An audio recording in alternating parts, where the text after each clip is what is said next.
Assalamualaikum warahmatullahi wabarakatuh. Bertemu kembali. Hari ini kita akan membahas tentang sistem pertahanan tubuh spesifik. Sistem pertahanan tubuh spesifik bekerjanya apabila ada patogen yang sudah berhasil melewati sistem pertahanan tubuh non-spesifik. Pertahanan ini berfungsi terhadap patogen tertentu.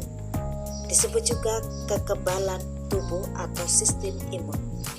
Terbentuk karena adanya peran antigen dan antibodi. Antibodi dibentuk oleh sel darah putih yang bertipe limfosit. Limfosit ada dua macam, ada limfosit B atau sel B dan ada limfosit T atau sel T. Ini adalah gambar limfosit B dan ini adalah gambar limfosit T. Perbedaannya apa? Kalau sel B dia akan menyerang kuman dari luar dengan membentuk antibodi, sedangkan sel T akan menyerang kuman dari dalam. Sel limfosit B ada tiga macam, sel B plasma, sel B memori, dan sel B pembelah. Sel limfosit T juga ada tiga, ada sel T pembantu, sel T pembunuh, dan sel T supresor. Sel B dibentuk di sumsum tulang, berperan dalam pembentukan kekebalan humoral dengan membentuk antibodi. Macamnya ada tiga, sel B plasma berfungsi untuk membentuk antibodi. Sel B pengingat berfungsi mengingat antigen yang masuk dan menstimulasi sel B plasma untuk infeksi kuman yang kedua. Sel B pembelah berfungsi membentuk sel B plasma dan sel B pengingat. Sel T dibentuk di sumsum tulang dan dimatakan di kelenjar timus, berperan dalam pembentukan kekebalan seluler. Macamnya ada tiga, sel T pembunuh berfungsi menyerang patogen, sel yang terinfeksi, dan sel kanker secara langsung. Sel T pembantu berfungsi membentuk sel T lainnya dan sel B plasma. Sel T supresor berfungsi menurunkan dan menghentikan respon imun. Antibodi atau imunoglobulin atau Ig dibentuk jika ada antigen. Antigen adalah senyawa protein yang terdapat pada patogen asing dan kanker. Antibodi adalah senyawa protein yang mengikat antigen. Antigen yang sudah terikat akan dihancurkan oleh makrofag. Antibodi bekerja spesifik untuk antigen tertentu. Nah, kita lihat ini adalah gambar antigen, bermacam-macam antigen. Nantinya antibodi kita pada sel B plasma akan membentuk antibodi semacam ini dengan sisi pengikat yang sesuai dengan antigennya.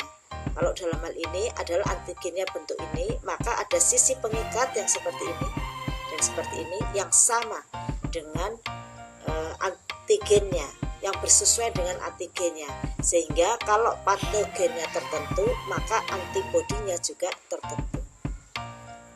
Cara kerja antibodi yang pertama adalah netralisasi, yaitu menghalangi tempat pengikatan virus, membungkus bakteri, opsonisasi atau pelapisan antigen oleh antibodi, aglutinasi atau penggumpalan partikel yang mengandung antigen seperti mikrobia.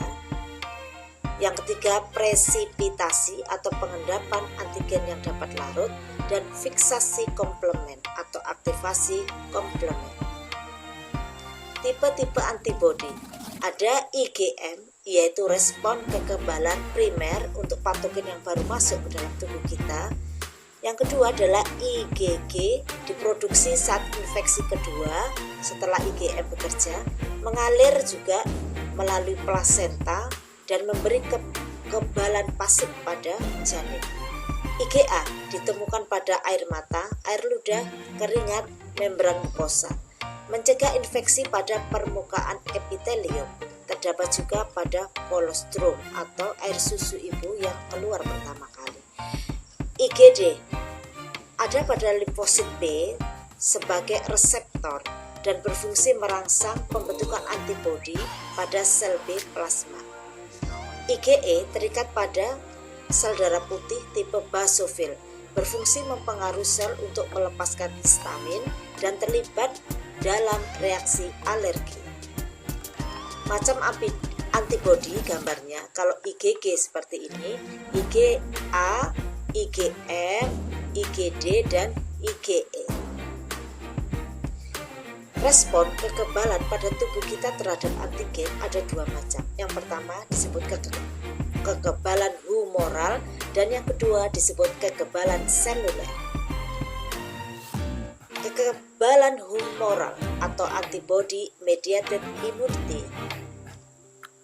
Yang pertama, cara kerjanya apabila ada antigen masuk tubuh kita pertama kali, baru sel B pembelah membentuk sel B plasma dan sel B pengingat. Selanjutnya, sel B plasma menghasilkan antibodi yang mengikat antigen sehingga makrofag lebih mudah menangkap dan menghancurkan patogen. Yang ketiga, setelah infeksi berakhir, sel B plasma akan mati. Selanjutnya, sel B pengingat akan hidup dalam jangka waktu yang lama. Apabila ada patogen yang sama masuk, maka sudah ada antibodi pengingatnya yang ada pada tubuh kita. Jika patogen yang sama masuk, maka sel B pengingat akan mengenali dan menstimulasi pembentukan sel B plasma, disebut respon kekebalan sekunder. Kekebalan seluler atau cell mediated immunity melibatkan sel T pembunuh yang menyerang dan menghancurkan langsung sel-sel asing.